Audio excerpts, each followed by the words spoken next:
दोस्तों जुगल sir online classes में आपका हार्दिक स्वागत है। जैसा कि आप यहाँ पर थ्योरी के सारे वीडियो देख रहे हो, इसी क्रम में आज एक नेक्स्ट वीडियो जो है आपको यहाँ पर पढ़ाने जा रहा हूँ एसी थ्योरी प्रत्यावर्ती धारा सिद्धांत का, जो कि आपके यहाँ पर है टाइप ऑफ एसी सर्किट प्रत्यावर्ती धारा परिपथ के प्रकार, जिसको अपन क्रमबद्ध रूप से पढ़ रहे हैं।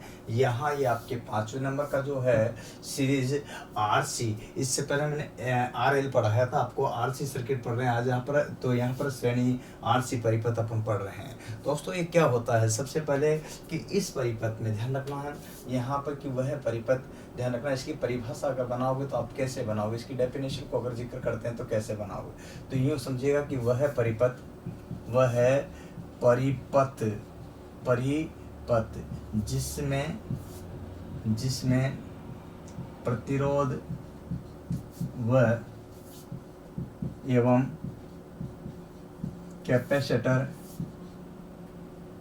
कैपेसिटर लगा हो। ठीक है, क्या कहलाता है, वह परिपथ जिसमें प्रतिरोध व कैपेसिटर लगा रहता हो। इसका मतलब यहाँ आर और यहाँ पर क्या है सी, ये दोनों लगे हो तो वह परिपथ कहलाता आरसी परिपथ। क्या कहलाता, आरसी सर्किट। अब आरसी सर्किट में यहाँ पर सीरीज लगा हुआ, यहाँ पर श्रेणी, तो सीरीज और श्रेणी लगा हो तो इसका मतलब क्या है, तो इसका मतलब ये हुआ कि इस परिपथ में, समझो, इस परिपथ में आर व सी दोनों सीरीज क्रम में, किस क्रम में, सीरीज मतलब श्रृंखला क्रम में लगे होते हैं। किस क्रम में लगे होते हैं, श्रृंखला क्रम में लगे होते हैं। तो इस परिपथ में आर व सी दोनों सीरीज क्रम में लगे होते हैं। सबसे पहले आपको ये पर क्लियर हो गया होगा। अब इसकी अगर बात करते हैं तो इसका एक डायग्राम बनता है दोस्तों, तो वो कैसे बनेगा, तो यहाँ देखिएगा, ये मैं सबसे पहले आर बना देता हूँ। चलिए, ये आपका रेजिस्टेंस हो गया, क्या हो गया, रेजिस्टेंस, और एक सी बना देता हूँ। अब यहाँ पर आर और सी, इसका मतलब ये आरसी सर्किट है, और यहाँ आप देख सकते हो ये चीज़ है।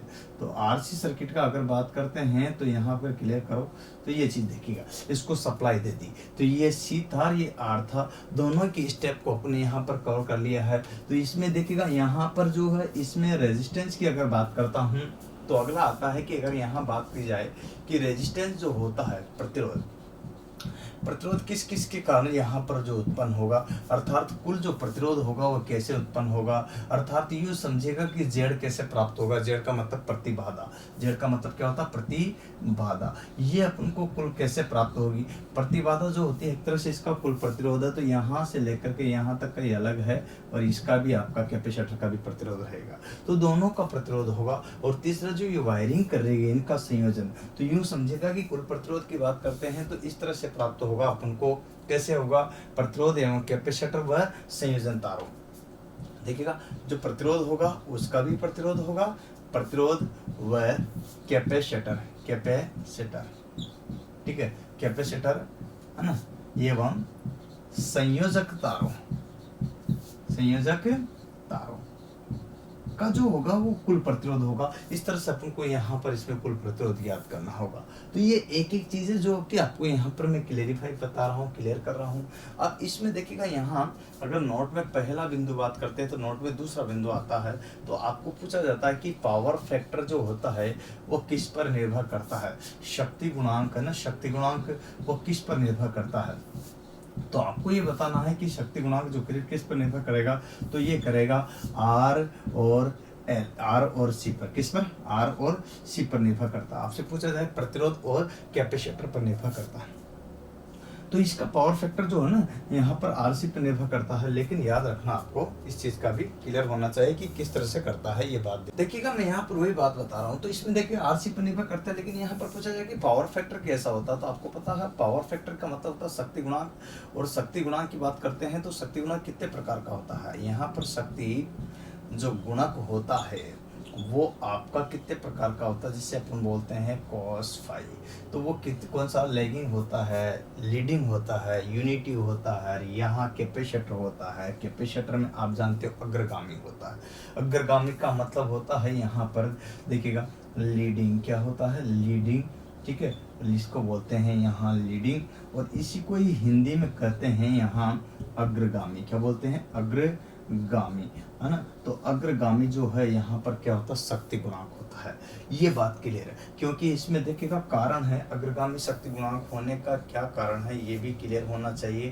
कारण है क्योंकि क्योंकि क्योंकि इस परिपथ में धारा वोल्टेज से 90 डिग्री अर्थात समकोणीय क्या होती है? अग्रगामी होती है। समकोणीय जो अग्रगामी होती है ना, इसी के ही परिणाम स्वरूप ये इसी चीज इसमें होती है। तो यहाँ पर देखो शक्ति गुणक की बात करते हैं तो cos फाई लीडिंग, यहाँ पर अग्रगामी, और अग्रगामी कारण क्योंकि इस परिपथ में धारा वोल्टेज से 90 डिग्री अर्थात अग्रगामी होती है। क्या होती है? अग्रगामी, समकोणीय होती है। ये चीज आपको देखना। तो इस तरह से एक एक चीज को आप क्लियर कीजिएगा।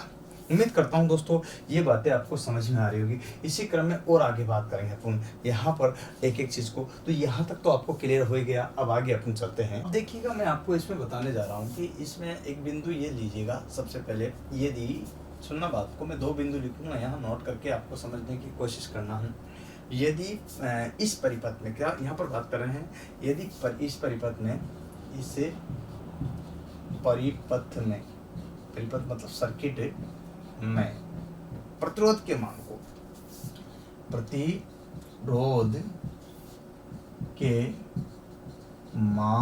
को बढ़ाया जाता है, इंक्रीज किया जाता है। प्रतिरोध के मान को बढ़ाया जाता है तो प्रतिरोध के मान को बढ़ाया जाता है तो करंट एवं, देखना, धारा एवं वोल्टेज के बीच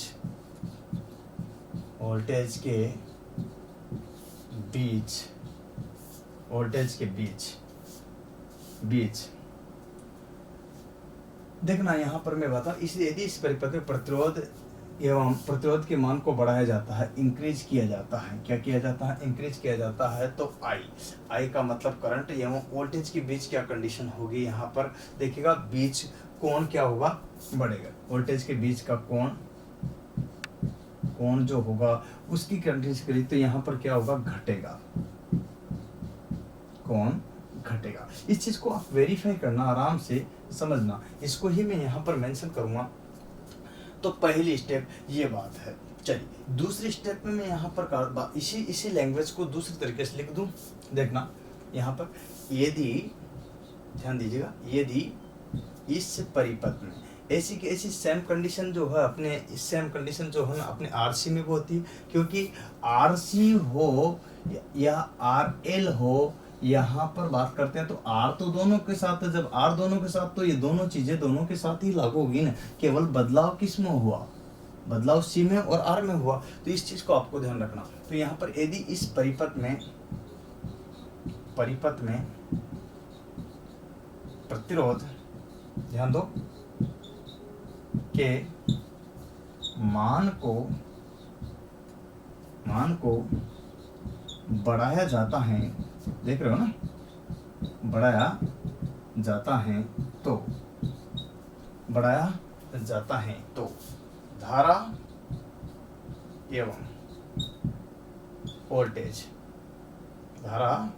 एवं विभव, वोल्टेज को बोलते हैं विभव, ठीक है, आई व वी के। अब यहाँ पर देखो, इसमें मैं सेम लिख रहा हूं, आप देखना लाइन क्या, आई व वी के बीच कोण का मान, ठीक है। अब यहाँ पर इसमें प्रतिरोध तो यहाँ एक जगह ये चीजें हटा दूंगा मैं, तो ये चीज अपनी आ जाएगी। इसकी जगह क्या आएगी? सी। तो सी कहाँ से है? ये रही सी। तो इसमें मैं यहाँ पर क्या कर रहा हूँ, देखो सेम चीज है। यदि इस परिपथ में प्रतिरोध के मान की जगह कर देता हूँ मैं किसके, यहाँ पर देखिएगा कैपेसिटेंस या कैपेसिटर का कैपेसिटेंस, किसकी बात कर रहा हूँ मैं? कैपेसिटेंस, देखिएगा यहाँ पर कैपेसिटेंस, के मान को बढ़ाया जाता है। देखो मैंने यहाँ चेंज कर दिया दोस्तों, ये बात आपको ध्यान रखना, मैं अंडरलाइन भी कर रहा हूँ, इसको विशिष्ट रूप से दर्शा रहा हूँ क्योंकि इनमें अंतर क्या है। मान को बढ़ाया जाता है तो विभव में v और I के बीच के कोण का मान क्या होगा, जब यहाँ पर घट रहा तो यहाँ पर क्या होगा, बढ़ेगा। क्या होगा, बढ़ेगा। इसका मतलब यहाँ पर ये क्या हो जाएगा, बढ़ जाएगा, इंक्रीज हो जाएगा। तो ये स्टेप आपको ध्यान रखनी है। चलिए इसको मैं और क्लियर करता हूँ आपको। जैसे I है, ठीक है, और यहाँ से लेते हैं V। अब I और V दोनों के दोनों ही हैं और यहाँ पर कोण है, और कोण का मान क्या होगा, इस केस में क्या होगा, घटेगा। कब, जब कंडीशन क्या होगी, रेजिस्टेंस वाली होगी। कंडीशन किसकी थी, जब रेजिस्टेंस की थी। इसी तरह से एक और चीज होती है आपके सामने यहाँ पर दूसरे नंबर की। तो यहाँ देखो ये I है और ये V है, ठीक है, यहाँ पर क्लियर करना, I है V है। तो यहाँ पर जब यानी कैपेसिटी धारित्व क्या होगा, धारित्व प्रतिघात होगा। क्या होगा, प्रतिघात, यूं समझो आप, ठीक है। अब धारित्व जो कंडीशन है, तो यहाँ धारित्व की कंडीशन आएगी तो इसमें क्या होगा कि 90 डिग्री होता है। कितने डिग्री, 90 डिग्री। कोण का मान 90 डिग्री होगा।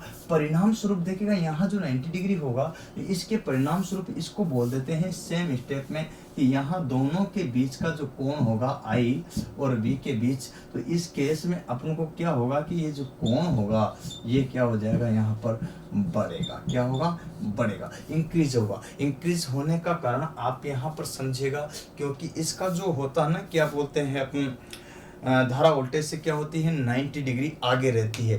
परिणाम स्वरूप यहाँ पर बढ़ेगा क्योंकि 90 डिग्री आगे है धारित्व प्रतिघात में, इसीलिए ये बढ़ने का जिक्र इसमें किया गया है। तो दोनों को मैंने यहाँ पर क्लियर कर दिया है। अब ये था अपने यहाँ पर इसके लिए। अब ये R के लिए जो कंडीशन है एक और भी आएगी, जैसे उसमें लिए ना अपन ऐसे कैसे, क्योंकि I का ले लेता हूँ, यहाँ V ले लेता हूँ, दोनों में बात करते हैं तो ये R मतलब रेजिस्टिव प्रतिरोध, और रेजिस्टिव प्रतिरोध की बात करते हैं तो यहाँ शून्य होता है। परिणाम स्वरूप यहाँ शून्य होता तो यहाँ क्या होगा, घटेगा।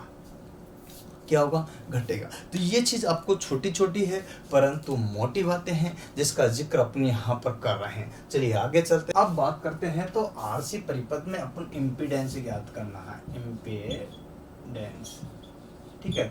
इम्पीडेंस का मतलब था प्रतिबाधा, और प्रतिबाधा का मतलब होता है यहाँ कुल प्रतिरोध। क्या होता है, जिसे Z से प्रदर्शित करते हैं, इसका मतलब होता है कुल प्रतिरोध, और कुल प्रतिरोध का मतलब होता है यहाँ R और C, इन दोनों का प्रतिरोध। तो ये आपका टोटल आ जाता है, तो जिसको अपन को ज्ञात करना है। तो इस तरह से आप देख सकते हो यहाँ पर इम्पीडेंस का मतलब प्रतिबाधा, जिसको Z से प्रदर्शित करते हैं, इसका मतलब होता है कुल प्रतिरोध। कुल प्रतिरोध को R और C से व्यक्त करते हैं, जो टोटल रेजिस्टेंस आपका आ जाता है, जो कि इस तरह से आपके यहाँ पर ये R का हो गया और ये C का हो जाता है। तो यहाँ ये कंडीशन आपका R, ये C, दोनों का जो रेजिस्टेंस होता है वही आपका यहाँ पर प्रतिबाधा होगी।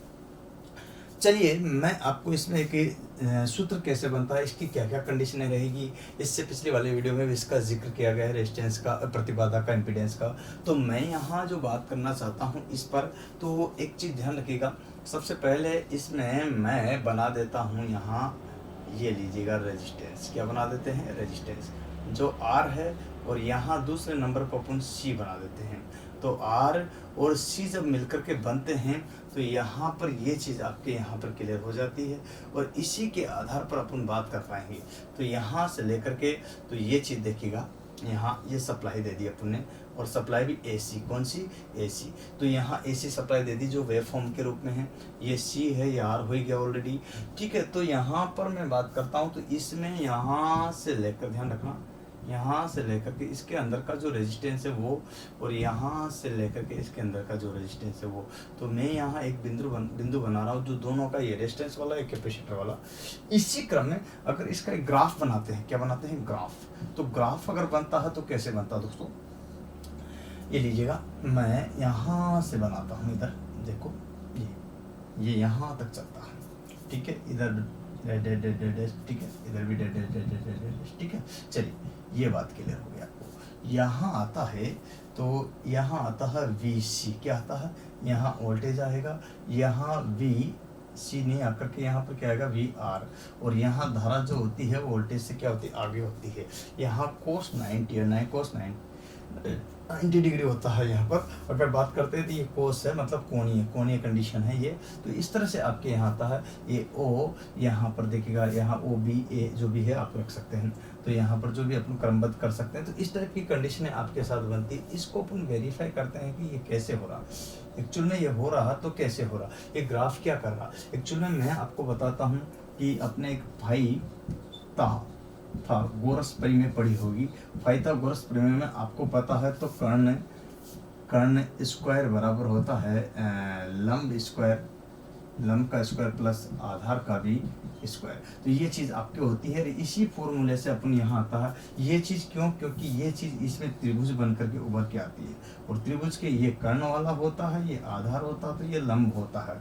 इसी टाइप की सेम कंडीशन यहाँ पर आ जाएगी। तो यहाँ पर देखिएगा इसी त्रिभुज में जो कंडीशन आपके सामने उभर कर आती है, तो इसको यहाँ पर देखिएगा ये कर्ण की जगह अपन बोलते हैं जेड। क्या बोलते हैं? जेड। और आप अच्छी तरह से जानते हो यहाँ पर दोनों चीज़ों को, एक कर्ण की जगह अगर क्या बोला आपने जेड, और यहाँ तो यहाँ पर जो है एल की जगह क्या आ जाएगा, यहाँ जेड आया तो यहाँ पर आर आ जाएगा, और यहाँ आर आया तो यहाँ एक्स सी आ जाएगा। तो ये तीनों चीज क्लियर होगी। जब तीनों चीज होगी तो इसका मतलब यही सेम कंडीशन लग जाएगी पाइथागोरस वाली। तो इसमें कुछ नहीं करना है, ये यहाँ पर कर्ण की जगह जेड आ जाएगा। क्या आ जाएगा? जेड। और जेड के बाद 12 स्क्वायर भी आ जाएगा। बराबर अगर बात करते हैं तो यहाँ आर स्क्वायर आ जाएगा, प्लस यहाँ पर क्या आ जाएगा, एक्स सी का स्क्वायर आ जाएगा। जब इस स्क्वायर वाले वर्ड को हटाता हूँ तो यहाँ जेड आ जाता है, तो यहाँ पर आर स्क्वायर प्लस एक्स सी, लेकिन ये जब हटाया गया तो रूट में आ जाएगा। तो ये कंडीशन आपके यहाँ पर, तो ये फॉर्मूला बन गया, ये फॉर्मूला बना। इस तरह से अपन यहाँ पर इम्पीडेंस ज्ञात कर सकते हैं। और जब ये दोनों चीज़ें गिवन है तो आप आराम से इम्पीडेंस को निकाल सकते हो। इस तरह की कोई समस्या आपको नहीं होगी। तो उम्मीद करता हूँ ये सारी चीज़ें आपको यहाँ से लेकर यहाँ तक इस फॉर्मूले को पहुँचाने के लिए मैंने ऐसा किया है। तो ये फॉर्मूला याद रखना, अंत में आपको ये काम आएगा, इसी में सवाल पूछे जाएंगे। तो अगर आपसे पावर फैक्टर के बारे में पूछ ले जाए कि पावर फैक्टर कैसे क्या होगा, तो इसमें पावर फैक्टर का अगर जिक्र पूछे तो आपको बता देना है, यहाँ पावर फैक्टर को अपन व्यक्त करते हैं cos फाई से। किससे? cos फाई बराबर होता है आर अपन जेड, और आर का मतलब होता है, आप अच्छी तरह से जानते हो ये बात की, रेजिस्टेंस। क्या होता है? रेजिस्टेंस। क्या होता है? रेजिस्टेंस, है ना। और रेजिस्टेंस बटे यहाँ पर होता है इम्पीडेंस। क्या होता है? इम्पीडेंस। ठीक है, दोनों के दोनों। यहाँ पर इसका बात होता है तो प्रतिरोध होता है। क्या होता है? प्रतिरोध। और प्रतिरोध की बात करते हैं तो यहाँ पर होता है यहाँ प्रतिबाधा। दोनों की दोनों ही बाधा है, रुकावट है। परिणाम स्वरूप दोनों का मात्रक क्या होगा? ओम होगा। क्या होगा? ओम होगा। परिणाम स्वरूप इसका मात्रक भी ओम। और आप अच्छी तरह से जानते हो दोनों का मात्रक को ओम को इस तरह से, ओम को इस तरह से व्यक्त करते हैं। इससे ये कट जाएगा तो ये यूनिट लेस आएगा। क्या आएगा? यूनिट लेस कंडीशन बन जाएगी। तो ये मात्रकहीन आपका यहाँ पर बन जाएगा। तो इस तरह से जो है यहाँ पर जो है आप क्लियर करना है कि ये मात्रकहीन आपका बन गया। तो इस तरह से जो होता है ये power factor R by Z होता है। क्या होता है? आर बाई जेड, आप देख सकते हो। तो इस तरह की कंडीशंस आप यहाँ पर, अब पावर फैक्टर के बारे में पूछे तो इस तरह से करना। और यहाँ अगर पावर फैक्टर का न पूछ करके आपसे पूछे थे पावर लॉस, क्या पूछे? Power loss. तो पावर लॉस का अगर पूछे तो आपको बोलना है कि शक्ति वे क्या होगा। तो शक्ति वे डीसी के लिए आप जानते होंगे ना क्या होगा, पी बराबर क्या होता है? वी आई। लेकिन अगर यही है तो इसमें एसी में जो है ना वेव फॉर्म आती है, परिणाम स्वरूप पी बराबर वी आई कोस थीटा। तो कोस थीटा आपके यहाँ पर आ जाएगा। तो ये आपके किसके लिए आ जाएगा? यहाँ पर पावर लॉस के लिए। और पावर लॉस में अगर बात करते हैं तो पी वी का मतलब क्या होता है? वोल्टेज। अरे वी का मतलब क्या होगा? बोलो। वी का मतलब क्या होता है? विभव। और विभव का मात्रक क्या होता है? वोल्ट। और वोल्ट को किससे लिखते हैं? वी से। और यहाँ पर आई का मतलब क्या होता है? धारा। और धारा का मात्रक क्या होता है? एम्पियर। और एम्पियर को किससे लिखते हैं? ए से। किससे? ए से, है ना। तो यहाँ पर पी का मतलब होता है पावर, और पावर का मतलब होता है शक्ति। और शक्ति की बात करते हैं तो शक्ति का मात्रक होता है वाट। क्या होता है? वाट, जो कि W से लिखते हैं। लेकिन अगर बड़ी शक्ति आती है तो मेगावाट भी होती है, गीगावाट भी होती है, किलोवाट भी होती है, और वाट भी होती है। ये सारे के सारे शक्ति के मात्रक है। ठीक है, तो ये बात आपको ध्यान रखना। लेकिन अगर यहाँ वाट सेकंड आता है तो वाट मिनट आता है, वाट घंटा आता है, तो यहाँ पर ध्यान रखना। हाँ, ये सारे के सारे जो है ना, यहाँ जो है वैद्युत ऊर्जा के मात्रक है। किसके? वैद्युत की ऊर्जा की इकाई है। ध्यान रखिएगा, ये छोटी छोटी बातें हैं परंतु मोटी बातें हैं। अतः इसमें 3 सूत्र बने हैं, 1, 2 और यहाँ पर तीसरा आपके सामने है। इस तरह से कोई भी क्वेश्चन एग्जाम में पूछा जा सकता है दोस्तों। उम्मीद है ये आपको पसंद आ रहा होगा, रहा ना। चलिए आगे चल। तो देखिए दोस्तों, अपन यहाँ पर एक सवाल कर लेते हैं। वैसे मैंने जो है ना इसके सवाल जो है आपको पहले भी कराए हैं, लेकिन सवाल के लिए मैं सूत्र का प्रयोग करूँगा, और सूत्र जो आएंगे किस तरह से कैसे बनते हैं ये सारी चीज़ें मैं आपको बताना चाहता हूँ। अब इससे पिछले वाला जो वीडियो उसमें मैंने 3 प्रकार के सवाल बताए, यहाँ मैं 1 प्रकार का बताऊँगा, बाकी उसी टाइप का सेम रहेगा जो पिछले में बता दिए, ठीक है। और इससे भी ज़्यादा आपको सवाल चाहिए तो जो है ना मैं आपको इसी 1 ईयर के अंदर अंदर कम से कम पूरी थ्योरी के 5, 10, 20, 50, 100, 200 जितने मर्जी सवाल में पर्टिकुलर एक सवाल का ही चैप्टर रखूँ जिसमें क्वेश्चन न्यूमेरिकल ही कराएंगे, तो आपको परेशान होने की जरूरत नहीं है। तो सवाल की तो बात करते हैं, पहले क्वेश्चन लिखेंगे। देखिए, यदि किसी AC RC परिपथ में 4 ओम का प्रतिरोध एवं 3 फैराड क्षमता का संधारित्र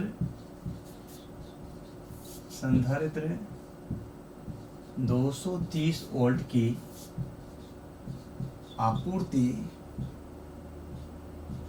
आपूर्ति से संयोजित हैं तो परिपथ में प्रतिबाधा का मान क्या होगा? ठीक है, क्वेश्चन खत्म। सूत्र आपके ये रहा, z बराबर होता है आपको अच्छी तरह z स्क्वायर बराबर होता है r², यहाँ पर प्लस में होता है xc²। अगर अपन यहाँ पर बात करते हैं तो z बराबर हो जाता है, आपको अच्छी तरह से पता है कि यहाँ स्क्वायर हटा देते हैं तो r² प्लस xc²। ये बात क्लियर होगी, तो सूत्र आ गया। अब इसमें देखिएगा आपको गिवन है क्या क्या चीज़ें दे रखी है यहाँ। तो R का मान कितना दे रखा है, R प्रतिरोध बराबर कितना दे रखा है, ये 4 ओम दिया है तो 4 ओम यहाँ लिख लिया है। इसके बाद में आपको यहाँ पर C दे रखा है, तो C बराबर कितना दे रखा है यहाँ पर, देखिए इधर आई 3 फैराड है, तो यहाँ पर 3 फैराड आपके आ गया। ये दोनों चीज़ें गिवन हैं और आपसे क्वेश्चन पूछा गया है यहाँ पर Z वाला, तो Z आपको ज्ञात करना है, परिणाम स्वरूप ज्ञात कीजिएगा। तो Z बराबर होता है अपने पास में रूट R का स्क्वायर, तो R का मान यहाँ पर है 4 का स्क्वायर प्लस यहाँ पर 3, यहाँ पर C बराबर है 3 का स्क्वायर। और आप अच्छी तरह से जानते हो, ध्यान होगा कई बार कर रखा होगा, 4 का स्क्वायर 16 होता है, 3 का 9 होता है। परिणाम स्वरूप Z बराबर यहाँ पर टोटल 25 हो जाएगा, और 25 के बाद जब इसका रूट निकालते हैं तो 5 आ जाएगा, तो 5 ओम ये आपका आंसर आ जाएगा।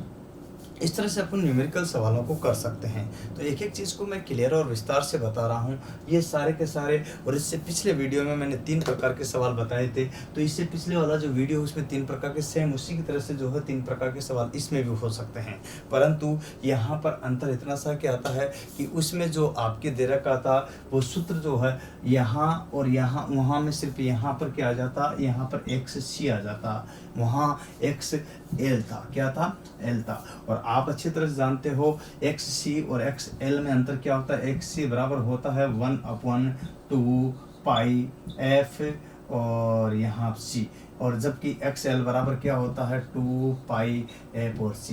इतना सा की ही अंतर है सूत्र में। अगर वो पूछता है तो ये चीज़, इस टाइप का सवाल मैंने करा रखा है, इसमें 1/1 वाला आप खुद कर लेना है।